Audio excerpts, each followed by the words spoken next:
Pfizer has announced its vaccine, developed jointly with Germany's BioNTech, is more than 90% effective against COVID-19. That's based on initial results from phase 3 trials. The drug makers say so far no serious side effects have been reported among 43,000 participants. Pfizer and BioNTech are the first drug makers to announce positive data from large-scale clinical trials for a COVID-19 vaccine. They plan to submit the 2-dose drug to the U.S. authorities by the end of this month. If approved, the vaccine could be rolled out for public use by the end of this year. It's true that this type of medication has no approval yet, which is why we are carrying out this compatibility study with more than 40,000 test persons to find out if there is any intolerance, even a rare one. What we can prove with this study is that the vaccine is compatible and that the side effects are mild and moderate and that there are no severe side effects. Let's go to Eric Feigl-Ding in Washington. He's an epidemiologist and health economist and senior fellow at the Federation of American Scientists. The question on everyone's mind, really, how soon can people like you and I have the vaccine? Unfortunately, not soon enough. It will be several more months. This is a very early preliminary result. This is only from the first 7 days, and the trial still has to keep going for another month or two, depending on how many cases there are. So in terms of actual rollout, it will definitely be at least springtime at the earliest, if not the summer for the general population. Now, there are a number of other vaccines under development and going through testing, like the AstraZeneca and Oxford vaccine, for example. How far along are those, and really how important is it to have multiple vaccines for the same disease? Yeah, there's several other vaccines, and I would say there's over 10 of them that's in phase 3 trials.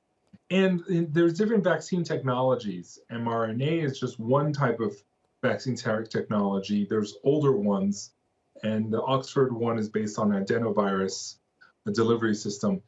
What we want to do is not put all of our eggs in one basket.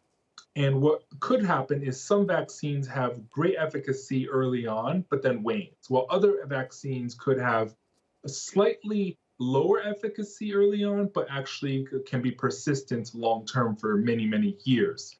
So this is why we need many different kinds of vaccine. And it's also want to point out that this vaccine requires 2 doses, a booster, as well as very, very sensitive cold chain, freezing a cold chain. Well, Johnson & Johnson vaccine does not require anything more than refrigeration, which is much easier for transporting to developing countries that also need it.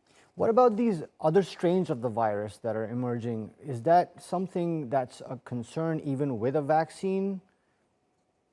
Well, most of the strains we found so far are not potentially affecting the vaccine.